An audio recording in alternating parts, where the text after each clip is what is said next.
a nossa meditação do dia e hoje nós vamos refletir na palavra do Senhor em 1 Pedro, capítulo 2, do 1 ao 10.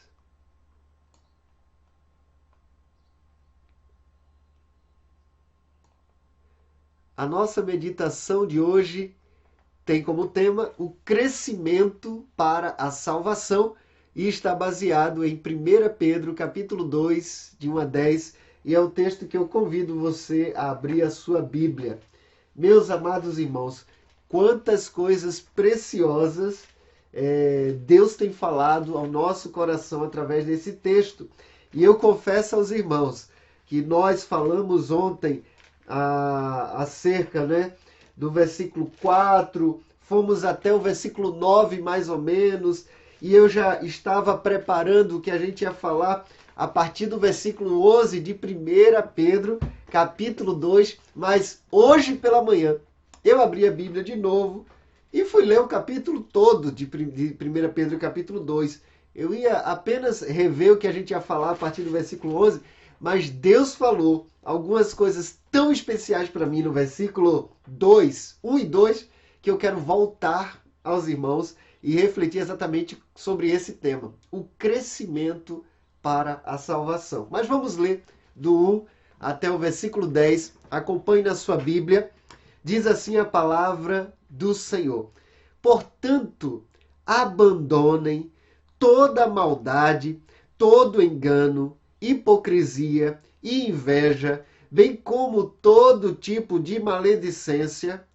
Como crianças recém-nascidas, desejem o genuíno leite espiritual, para que por meio dele, por ele, lhe seja dado crescimento para a salvação. Se é que vocês já têm a experiência de que o Senhor é bondoso, chegando-se a ele, a pedra que vive, rejeitada sim pelos homens, mas para com Deus eleita e preciosa, também vocês, como pedras que vivem, são edificados casa espiritual para serem sacerdócio santo a Deus, a fim de oferecerem sacrifícios espirituais agradáveis a Deus por meio de Jesus Cristo. Pois está na Escritura: eis que ponho em Sião uma pedra angular, eleita e preciosa, e quem nela crer não será envergonhado. Portanto, para vocês, os que creem, esta pedra é preciosa, mas para os descrentes, a pedra que os construtores rejeitaram veio a ser a pedra angular e pedra de tropeço e rocha de ofensa. São estes os que tropeçam na palavra, sendo desobedientes para o que também foram destinados. Vocês, porém, são geração eleita, sacerdócio real, nação santa, povo de propriedade exclusiva de Deus, a fim de proclamar as virtudes daquele que os chamou das trevas para a sua maravilhosa luz. Antes vocês nem eram povo, mas agora são povo de Deus. Antes não tinham alcançado misericórdia, mas agora alcançaram misericórdia. Amém? Vamos buscar a face do Senhor mais uma vez. Pai, nós reconhecemos que nós só podemos, ó Deus, compreender a tua palavra se o Senhor revelar, ó Deus, ao nosso coração aquilo que o Senhor deseja revelar. Senhor, se o Senhor não falar conosco, de nada adianta. Então, Pai, nós pedimos mais uma vez, nessa manhã, que o Senhor abra os nossos olhos para que nós possamos ver as maravilhas da tua lei. Revela-nos, ó Deus, a tua vontade. É a nossa oração em nome de Jesus. Amém. Meus amados irmãos, como é preciosa a palavra de Deus. Antes de falar acerca desse crescimento para a salvação, eu queria destacar uma expressão no versículo 4 que diz assim: chegando-se a ele a pedra que vive, rejeitada, sim, pelos homens, mas para com Deus eleita e preciosa. toda a carta, como nós vimos, ela está sendo endereçada à igreja que estava espalhada, à igreja que estava dispersa, porque estava vivendo um tempo completamente diferente de perseguição. Era um sofrimento, era um momento de dificuldade, onde a igreja mesmo não entendia o que estava acontecendo e não sabia o que iria acontecer. Mas Pedro, e a gente viu isso bem no capítulo 1, nos outros vídeos, nas outras lives, como Pedro preparou o coração da igreja para passar por esse tempo de perseguição. E uma das verdades que nós podemos compreender dessa carta, dessa epístola, é que ela é endereçada àqueles que são regenerados, ou seja, aqueles que já nasceram de novo. Mas tem uma palavra que se destaca nesse versículo 4 que nos chama bastante atenção, que é a palavra rejeitada. Chegando-se a ele a pedra que vive. Quem é ele? Jesus. Ele é a pedra que vive. Você pode ver isso, até acompanhando o versículo 5, também vocês, como pedras que vivem, são edificados casa espiritual para serem sacerdócio santo, a fim de oferecer sacrifícios agradáveis a Deus por meio de Jesus Cristo. Você vai ver no versículo 6, eis que põe em Sião uma pedra angular preciosa, quem nela crê não será envergonhado. Essa pedra é Jesus Cristo. Você vai notar que o texto de Mateus capítulo 16, quando Jesus pergunta a Pedro, o que dizem os homens que eu sou? E eles disseram, eles disseram, João Batista, Elias, um profeta. E Jesus perguntou, o que vocês dizem que eu sou? E Pedro disse, tu és o Cristo, o Filho do Deus vivo. E Jesus Cristo disse, bem disseste, Pedro. E sobre esta pedra, esta confissão, em mim mesmo, eu edificarei a minha igreja. O próprio Pedro, de Mateus capítulo 16, aponta aqui na carta que essa pedra rejeitada é Jesus Cristo. Portanto, o fundamento da igreja não é Pedro. O fundamento da igreja, a pedra fundamental é Jesus Cristo. Mas essa palavra rejeitada já nos diz assim, a relação com Jesus não admite meio termo.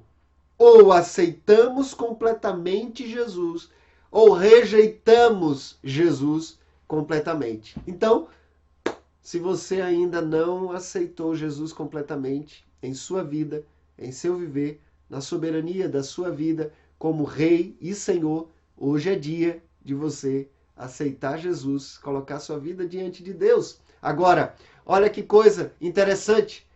A expressão, então, da nossa meditação de hoje se encontra no versículo 2, quando Pedro, e eu vou ler o versículo 1 e 2 novamente, diz assim, portanto, abandonem toda maldade, todo engano, hipocrisia e inveja, bem como todo tipo de maledicência. Como crianças recém-nascidas, desejem o genuíno leite espiritual, para que por eles lhes seja dada crescimento para a salvação.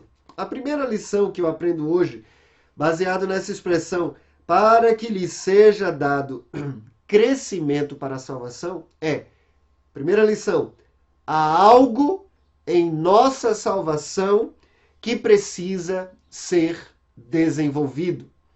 Há algo em nossa salvação que precisa ser desenvolvido. Pedro fala, crescimento para a salvação.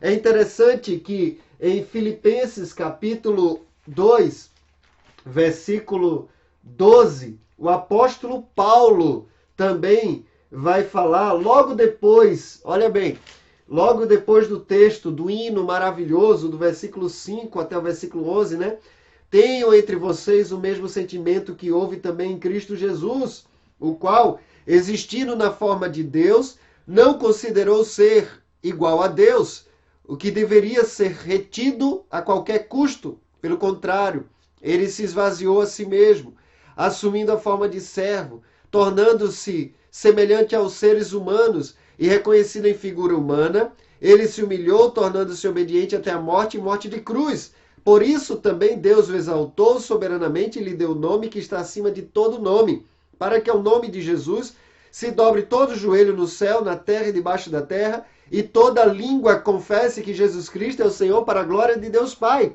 E todo aquele que confessa que Jesus Cristo é o Senhor para a glória de Deus Pai, ela nasce de novo, ela é regenerada, ela herda a salvação em Cristo Jesus. Mas olha o que o versículo 12 desse mesmo capítulo 2 de Filipenses diz. Logo em seguida, Paulo continua. Assim, meus amados irmãos, como vocês sempre obedeceram, não só na minha presença, porém muito mais agora na minha ausência, desenvolvam a sua salvação com temor e tremor. Ou seja, há algo na nossa salvação que precisa ser desenvolvido. Muita gente se converte, muita gente levanta a sua mão na igreja dizendo: eu preciso de Jesus, eu quero Jesus. E havia um cidadão, um irmão nosso lá da igreja da Pibicorde, chamado Teodósio, que ele dizia assim: quando alguém levanta a mão, ela está dizendo, na verdade, socorro, eu preciso de ajuda. Mas quando alguém toma a decisão de entregar sua vida a Jesus, ela está dizendo, socorro, eu preciso de ajuda. Mas tem muita gente que entrega a vida a Jesus e recebe a mensagem, a informação de que agora ela foi selada com o Espírito Santo de Deus, herdou a vida eterna em Cristo Jesus, e muita gente, pronto, para nisso. Não busca um crescimento, não busca um aperfeiçoamento da sua vida. Ela acha que basta ter a certeza da salvação, ser selada com o Espírito Santo de Deus e acabou. Pedro está falando sobre um crescimento para a salvação. Paulo fala acerca de nós desenvolvermos a salvação. E talvez você pergunte, e agora? Como eu vou desenvolver a salvação? É interessante, né? E o David Cornfield, ele fala o seguinte: o lado humano aqui se casa com o lado divino do próximo versículo. Temos de nos esforçar e nos entregar como se tudo dependesse de nós e descansar acerca da salvação como se tudo dependesse de Deus. Sem Deus, nada conseguimos fazer. Sem nós, Deus não faz. É o que diz Agostinho, né? E por que liga com o versículo 13? O seguinte, porque o versículo 13 diz, porque Deus é quem efetua em vocês tanto querer como realizar segundo a sua boa vontade. Então, aqui se une a nossa parte e a parte de Deus. Devemos então nos esforçar como se tudo dependesse de nós. Mas é claro, a Bíblia vai dizer que a salvação é dom de Deus, é graça de Deus. Mas essa graça se torna uma graça barata se nós não nos comprometemos com o discipulado de Cristo. Tem um livro aqui muito extraordinário, do Dietrich Bonhoeffer, esse livro, O Discipulado, né? Discipulado, ele vai falar acerca da graça barata e da graça preciosa. Uma graça barata significa a graça como doutrina, como princípio, como sistema, significa perdão dos pecados como verdade geral, significa amor de Deus como conceito cristão de Deus. Quem o aceita já tem o perdão dos seus pecados. Isso é uma graça como doutrina, né? Que apenas ela destaca o perdão. A graça barata é, por isso, uma negação da palavra viva de Deus, porque é uma negação da encarnação do Verbo. Nesta igreja, o mundo encontra fácil cobertura para os seus pecados, aos quais não tem remorso e não deseja verdadeiramente libertar-se. Mas a graça preciosa é um tesouro oculto no campo, por amor do qual o ser humano sai, vende com alegria tudo que tem, a pérola preciosa, para cuja aquisição o comerciante se desfaz de todos os seus bens, o senhorio régio de Cristo, por amor do qual o ser humano arranca o olho que o faz tropeçar, o chamado de Jesus Cristo, pelo qual o discípulo larga as suas redes e segue. Ou seja, a graça preciosa é você entender o conceito de salvação. Eu sou salvo e posso viver de qualquer maneira. A graça preciosa É a graça que você reconhece, estou perdido e encontrei o evangelho, a salvação. Eu abandono tudo que tenho, eu vendo todos os meus bens para comprar aquele campo em que encontrei a joia preciosa. É a parábola que o Senhor Jesus conta. Meus irmãos, desenvolvei a vossa salvação. Há algo em nossa salvação que precisa ser desenvolvido. Tem muito crente, muitos servos do Senhor que estão negligenciando o desenvolvimento da sua salvação. Ou seja, o seu processo de aperfeiçoamento, a sua santificação. Vou repetir a frase do Agostinho: sem Deus não conseguimos fazer. Sem nós, Deus não faz. Isso é muito sério. É por isso também que o apóstolo Paulo, escrevendo ao seu discípulo amado, a Timóteo, né, na segunda carta de Paulo a Timóteo, capítulo 3, segunda carta de Paulo a Timóteo, capítulo 3, a partir do versículo 14, olha bem, e aí ele já vai dar a dica para a próxima lição que nós aprendemos nessa manhã. Quanto a você, capítulo 3, versículo 14, quanto a você, permaneça naquilo que aprendeu e em que acredita fielmente, sabendo de quem você aprendeu e que desde a infância você conhece, olha agora a expressão, as sagradas letras, que podem torná-lo sábio para a salvação, pela fé em Cristo Jesus. Toda a Escritura é inspirada por Deus e útil para o ensino, para a repreensão, para a correção, para a educação na justiça, a fim de que o homem de Deus seja perfeito e perfeitamente habilitado para toda boa obra. Ou seja, Paulo fala que as Sagradas Escrituras, ela é útil, ela é um instrumento de Deus para nos tornar sábios para a salvação.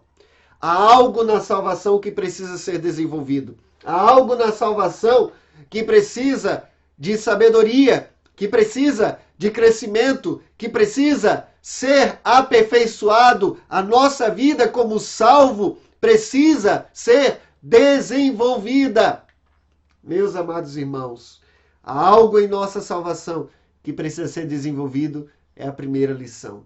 A segunda lição que eu aprendo nesse texto de 1 Pedro capítulo 2, voltando para o versículo 2, como crianças recém-nascidas, desejem o genuíno leite espiritual, para que por ele lhe seja dado crescimento para a salvação. Ou seja, o crescimento para a salvação é gerado pela nutrição da palavra de Deus, que é o genuíno leite. Se Paulo, escrevendo a Timóteo, nós acabamos de ler, ele fala que as Escrituras têm o poder de nos tornar sábios para a salvação. Pedro está dizendo que o genuíno leite, se nós desejarmos, como recém-nascido, genuíno leite espiritual, nós obteremos, será dado a nós o crescimento para a salvação. Então, o crescimento para a salvação ele é gerado pela nutrição da palavra de Deus. É o genuíno leite espiritual. Quanto mais tempo, quanto mais eu leio a Bíblia, quanto maior é o meu relacionamento com Deus, mais eu serei nutrido, mais eu serei desenvolvido em minha salvação. Meus amados irmãos, olha que coisa extraordinária. Quanto mais eu busco a palavra de Deus, mais eu sou nutrido, mais eu sou desenvolvido. Não há crescimento espiritual dissociado, separado do relacionamento íntimo com a Bíblia. Não tem como. A gente ouve, que a vitamina do crente é a BO, Bíblia e oração. Alguém já disse que, na verdade, para o cristão crescer e se alimentar, ele precisa de boi. Bíblia, oração e igreja. E eu lembro que durante os 37 anos de pastorado do meu pastor que me batizou, pastor que me enviou para o seminário, pastor Nilson dos Santos, durante os 37 anos, a mensagem dele sempre se resumia a Bíblia e oração. Crente, você precisa orar. Crente, você precisa ler a Bíblia. Leia a Bíblia, leia a Bíblia. E eu lembro como se fosse hoje, quando ele disse eu queria ser um mosquito pequeno, para entrar no ouvido dos crentes e anunciar a palavra de Deus. Meus irmãos, não há crescimento espiritual separado do relacionamento íntimo com a palavra de Deus. Você reconheceu a primeira lição? Há um desenvolvimento para a nossa salvação. Há algo em nossa salvação que precisa ser desenvolvido. Aí você reconhece, de fato, precisamos desenvolver a nossa salvação. Maravilha! Mas a segunda lição é, esse desenvolvimento vem diretamente da sua relação com a palavra de Deus. Então, se você já sabe disso agora, então ore. Senhor, dai-me sede da tua palavra. Senhor, dai-me amor, prazer da tua lei. Senhor, fala comigo por meio da tua palavra. Eu nunca me esqueço da experiência que eu tive de quando comecei a ler a Bíblia. Eu comecei a ler a Bíblia quando eu tinha 12 anos, quando eu cheguei na Pibicorde. Eu cheguei lá, fui participar da classe Nova Vida, ganhei uma Bíblia. E eu peguei aquela Bíblia. Eu estava morando temporariamente na casa do meu primo, o pastor Edivan Tavares. E eu entrei no banheiro da casa, do apartamento dele. E eu peguei a Bíblia. E eu disse assim, Senhor, o meu pastor disse que o Senhor fala pela Bíblia. Se o Senhor fala, então, fala comigo. Fala comigo. Mas com 12 anos, meus amados irmãos, eu não tinha tanta vontade de ler a Bíblia. Nem com 12, nem com 13, 14, 15, 16, 17, 18. Na verdade, nós precisamos admitir que nós, naturalmente, não somos sedentos da palavra de Deus. Mas eu comecei a entender a necessidade que eu tinha de ler a Bíblia para poder desenvolver a minha salvação, para poder crescer, para poder me nutrir, para poder me alimentar, para ter forças e vencer o pecado. Eu comecei a orar. Deus, então dai-me sede da tua palavra. Deus, dai-me sede da tua palavra. Deus, dai-me sede da tua palavra. E Deus foi gerando uma sede no meu coração. Deus, dai-me prazer na tua palavra. Ore como o salmista Davi. Ele diz no versículo 1, bem-aventurado o homem que não anda segundo o conselho dos ímpios, não se detém no caminho dos pecadores, nem se assenta na roda dos escarnecedores. Antes o seu prazer está na lei do Senhor, e na sua lei medita de dia e de noite. Então peça, Senhor, dai-me prazer de meditar na tua lei de dia e de noite. E eu comecei a orar.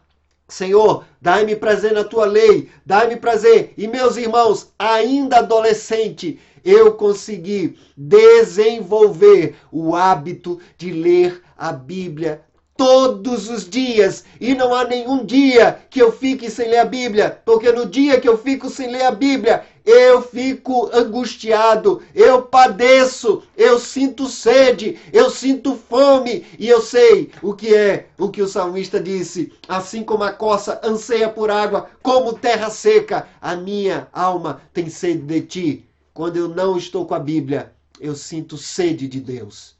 Eu sinto falta de Deus. Eu me angustio.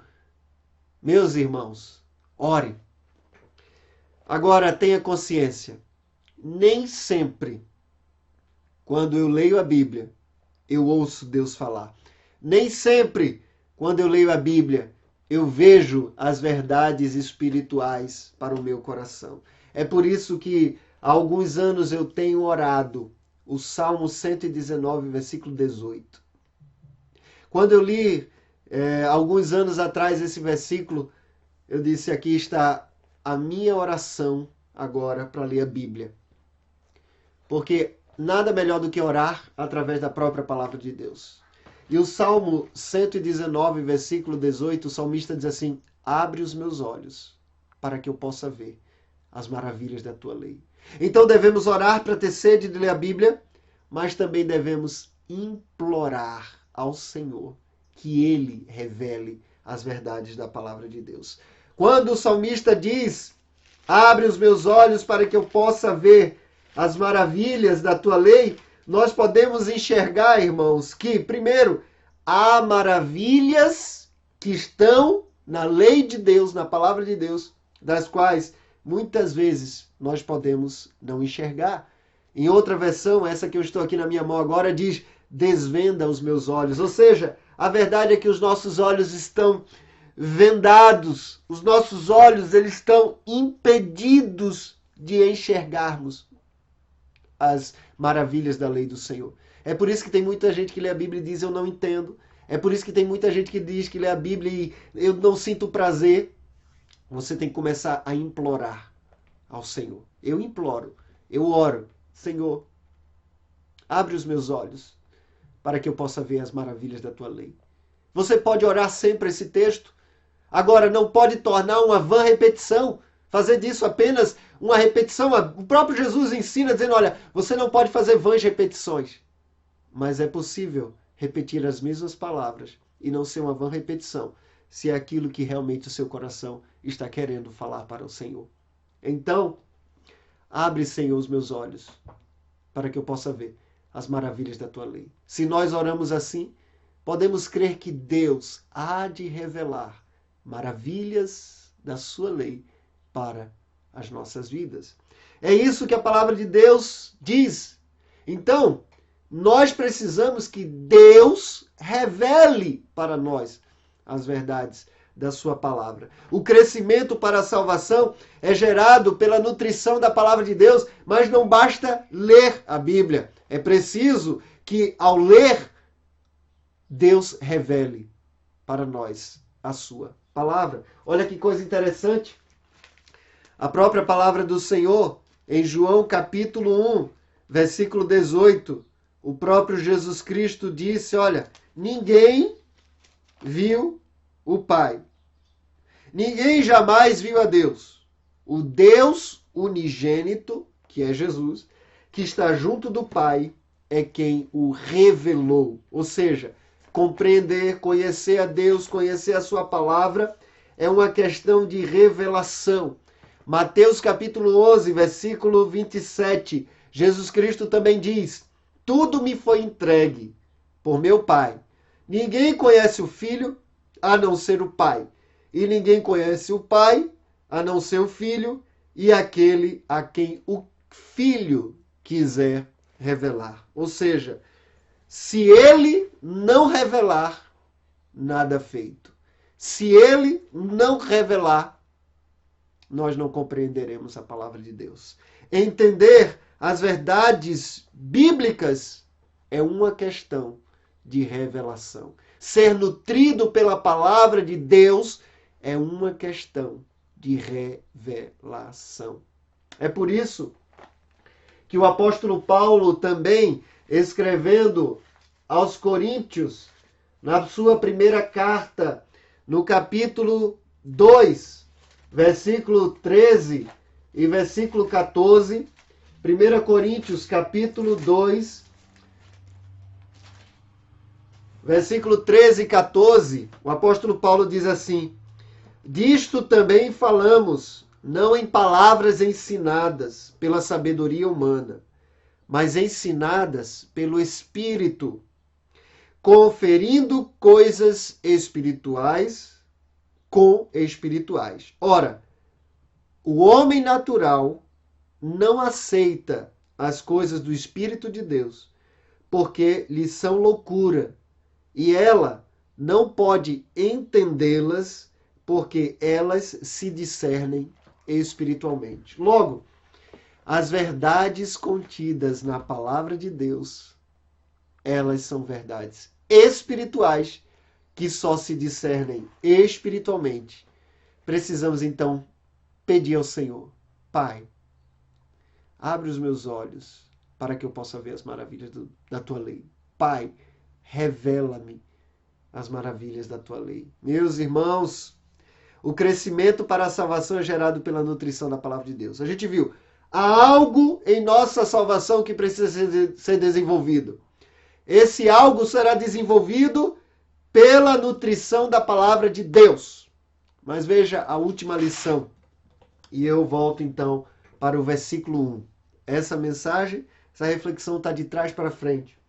Vamos para o versículo 1. O apóstolo Pedro diz o seguinte: portanto, abandonem toda maldade, todo engano, hipocrisia e inveja, bem como todo tipo de maledicência, como crianças recém-nascidas desejem o genuíno leite espiritual, para que por ele lhe seja dado crescimento para a salvação. Ou seja, terceira lição, é preciso abandonar toda prática pecaminosa que alimenta a nossa vida para que possamos desejar ardentemente sermos nutridos pelo genuíno leite espiritual para o crescimento, para a salvação. É preciso abandonar a prática pecaminosa. Essa prática pecaminosa, ela nutre a nossa vida de alguma forma, nos torna viciados nessa prática pecaminosa. E uma vez que a gente abandona essa prática pecaminosa, um vazio vai gerar dentro da nossa vida, e esse vazio deve ser nutrido pela palavra de Deus. Não desejaremos ardentemente a palavra de Deus enquanto práticas pecaminosas estarão ou estão nutrindo a nossa carne, a nossa vida, o nosso ser, com aquilo que é danoso, pecaminoso, viciante e escravista. Pois o próprio Jesus disse, todo aquele que comete pecado é escravo do pecado. O pecado, a prática pecaminosa, ela escraviza. Então, é preciso abandonar.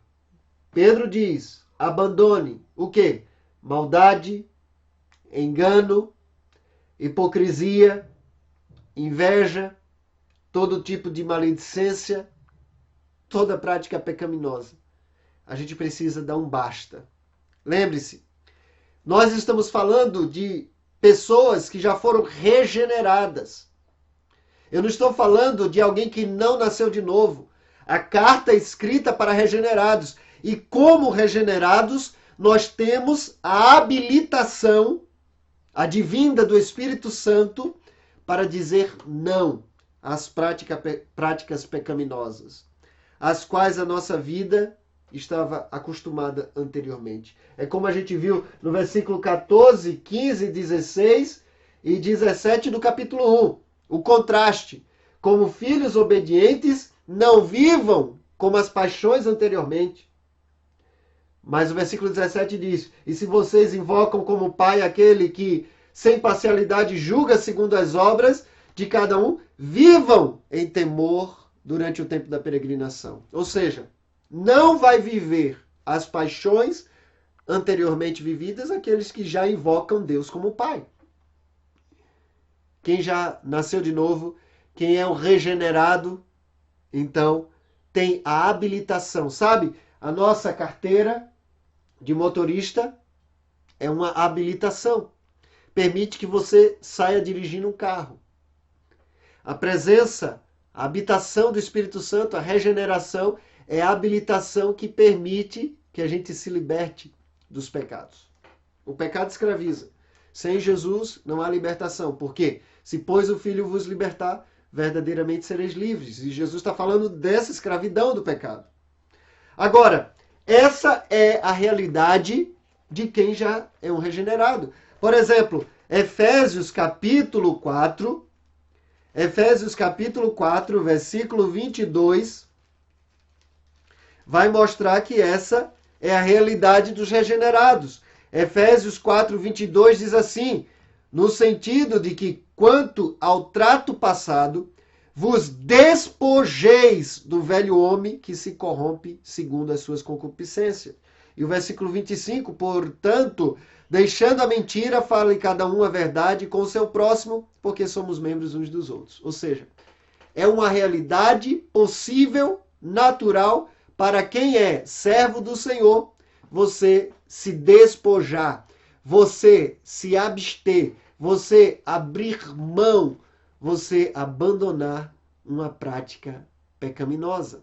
Ainda, Colossenses capítulo 3, versículo 8, a palavra de Deus diz assim: agora, pois, despojai-vos igualmente de tudo isso.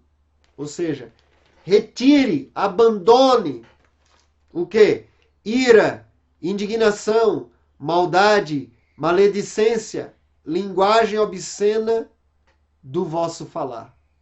Então, há uma expectativa bíblica de que o regenerado ele tem a habilitação, a capacitação do Espírito Santo para abrir mão de uma prática pecaminosa.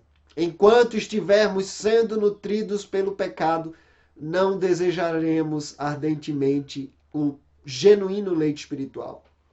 Versículo 12, versículo 1 do capítulo 12 de Hebreus.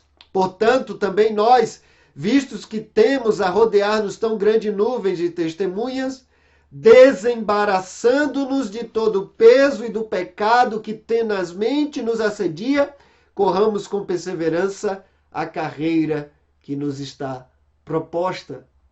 Ou seja, desembaraçando todo o peso, pecado que tenazmente nos assedia, nos rodeia. Tira, abandona. Eu tenho certeza que enquanto eu estou falando, provavelmente Deus está tocando no seu coração e te fazendo lembrar. Se não, nós vamos orar por isso. No momento de oração da palavra, muitas vezes quando eu não estou ouvindo Deus falar comigo na minha meditação, eu faço exatamente isso. Eu oro, Senhor, tem algo na minha vida que está obstruindo para que eu não ouça o Senhor falar comigo. Imediatamente o Espírito Santo me mostra aquilo que está impedindo de ouvir Deus falar. Algum tipo de pecado. Pensei mal de alguém, falei mal de alguém, guardei algum rancor, tem alguém que eu preciso pedir perdão e não pedir. Sabe, uma das coisas que mais me dói é quando eu venho ferir alguém. Então, meus amados irmãos, é preciso abandonar o pecado para gerar em nós a sede da palavra de Deus. Quanto mais abandona o pecado, mais a gente sede da palavra de Deus. Quanto mais a gente busca a palavra de Deus, mais a gente vê que tem pecados a abandonar. E assim a gente vai sendo aperfeiçoado por Deus. Ainda, Tiago capítulo 1, versículo 21. A palavra de Deus diz assim: portanto, despojando-vos de toda impureza e acúmulo de maldade, acolhei com mansidão a palavra que em vós implantada, a qual é poderosa para salvar a vossa ira. Veja que a palavra é acolhida no momento em que a gente vai despojando de toda a impureza e acúmulo de maldade. Há uma parte em nós, né? Há uma parte da salvação que precisa ser desenvolvida, que cabe a nós abrir mão da pecaminosidade, né? Então, agora podemos, pelo Espírito, dizer não às práticas pecaminosas. É a realidade dos regenerados. Isso gerará, né, quando a gente diz não a um tipo de pecado, isso gerará uma crise de abstinência que deve ser nutrida pela palavra de Deus. Às vezes, a preocupação, nós podemos nos preocupar, mas a preocupação sem ser lançada diante de Deus se torna um ato pecaminoso. Jesus disse, não andeis ansiosos por coisa alguma, né? Lance sobre ele todas as vossas preocupações. Então, preocupar-se não é pecado. Pecado é a gente preocupar, não lançar sobre Jesus a nossa preocupação e ficarmos demasiadamente preocupados com aquilo. Lance sobre ele toda a vossa ansiedade, porque ele tem cuidado de vós, né? Mas quando a gente coloca diante de Jesus a nossa preocupação ou qualquer outro tipo de pecaminosidade que está nos assolando, aquilo vai gerar um sentimento de abstinência. Falta daquilo que o pecado estava nos nutrindo. É isso que vai nos levar para a palavra de Deus. Eu, quando tenho aconselhado pessoas como abandonar determinados tipos de pecados, eu dou algumas dicas que eu quero compartilhar com os irmãos nessa manhã. Eu estou chamando de como lidar com uma prática pecaminosa. Já lidei com várias pessoas, homens, né, principalmente, que estavam lutando com pornografia, por exemplo. E aí, como vencer? Primeiro, temos que ser convencidos pelo Espírito Santo. A vitória sobre uma prática pecaminosa, ela começa com o Espírito Santo nos mostrando essa prática pecaminosa. A palavra do Senhor vai dizer, né, e eu chamo de princípio do convencimento. Nós somos convencidos do pecado, da justiça e do juízo pelo Espírito Santo de Deus, como diz João, capítulo 16, versículo 8. Se algo lhe incomodou, se uma luz foi acesa, não pense que é coisa da sua cabeça. É o Espírito Santo de Deus falando. Naturalmente, o ser humano não vai se atentar para um pecado. O diabo também não vai mostrar para você uma prática pecaminosa. Se algo despertou em seu coração, em sua mente, é o Espírito Santo mostrando. O princípio do convencimento, né? O princípio de sermos convencidos diz respeito a estarmos atentos ao que o Espírito Santo de Deus vai sinalizando como prática pecaminosa na nossa vida. Esteja atento. Se isso sinalizou, registre em algum lugar, na sua memória, na sua mente, ou em algum caderno, para que isso seja tratado. Segundo, é o princípio da confissão. A palavra de Deus diz em 1 João 9, se confessarmos os nossos pecados, Ele é fiel e justo para nos perdoar os pecados e nos purificar de toda injustiça. É preciso confessar em arrependimento. Se não tiver arrependido, não adianta falar. E um princípio da confissão, eu ia pegar outro livro, mas ele está emprestado, um livro de David Foster, Celebração da Disciplina. Ele fala que a confissão por atacado, ela nos livra da vergonha. O que é a confissão por atacado? Ah, Senhor, perdoa a multidão dos meus pecados.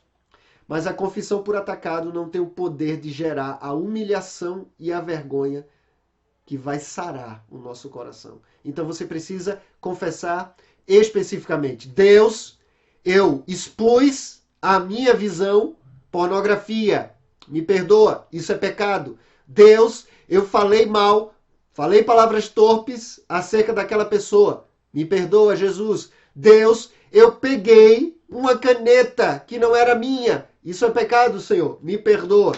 Deus, pecados específicos exigem de nós confissões específicas. Isso é muito claro. Então, segundo princípio da confissão, precisamos confessar a Deus em arrependimento e confessar de forma específica. Terceiro princípio para a gente lidar com a prática pecaminosa, que é o princípio da proteção.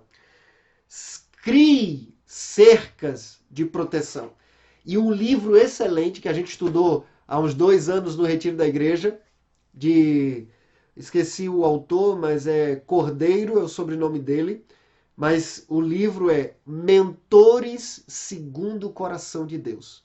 É um livro extraordinário. Ele fala sobre cercas de proteção. Você precisa se proteger. Ou seja, se tem uma prática pecaminosa, crie cerca de proteção. A cerca de proteção é para você buscar não cair na mesma tentação. Se há algo que te faz pecar, então larga aquela coisa. Bota para longe. Como diz, né, 1 Tessalonicenses, capítulo 5, versículo 22. Deixa eu ler aqui na Bíblia para você ver. 1 Tessalonicenses 5, 22.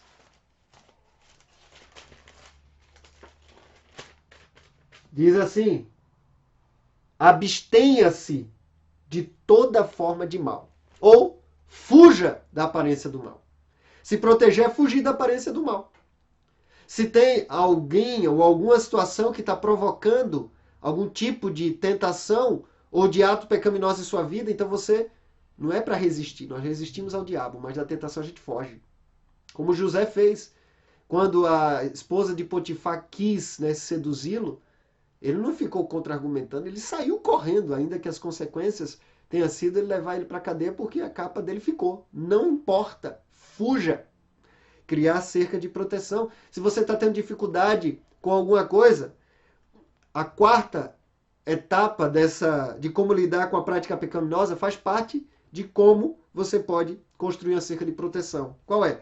Busque um companheiro de jugo. Há pecados que nós só vamos vencer com a ajuda de alguém.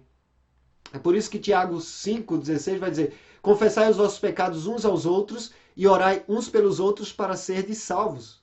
Obrigado, Kaique, está ali me alertando. O nome é Wayne Cordeiro. É exatamente isso. Mentores segundo o coração de Deus. O livro que eu sugeri. Busque um companheiro de jugo. Confesse os vossos pecados uns aos outros e orem uns pelos outros. Há pecados que eles só vão ser curados através da oração e do acompanhamento de um discipulador, de um amigo, de um irmão da igreja, que nós precisamos confessar. E a quinta estratégia, né, de como lidar com a prática pecaminosa é o que muitas pessoas falham. Tem muita gente que vai até o ponto 4. Mas o quinto, para mim, é o mais poderoso e tem a ver com todo esse princípio de abandonar a pecaminosidade. O quinto é o princípio da substituição.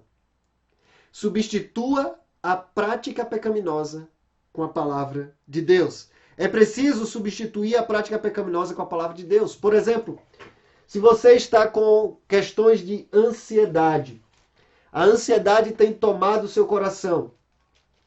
A ansiedade, ela é natural para o ser humano. Jesus falou: não andeis ansiosos. No Mateus capítulo 6, se ele falou não andeis ansiosos, é porque ele sabia que era possível de nós termos ansiedade. Mas ele diz: não andeis ansiosos.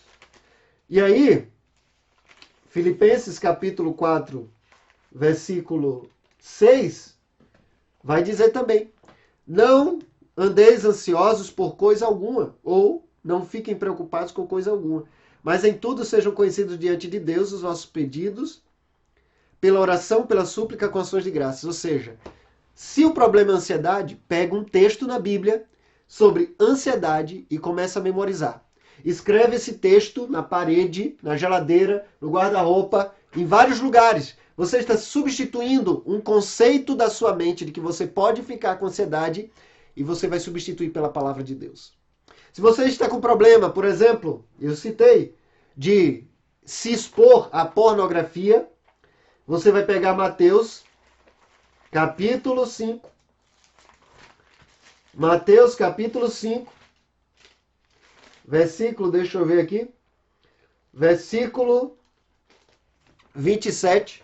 E você vai colocar: ó, vocês ouviram o que foi dito: não cometerão adultério. Eu, porém, vos digo, versículo 28.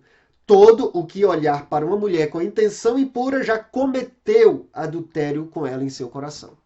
Então você vai colocar em vários lugares.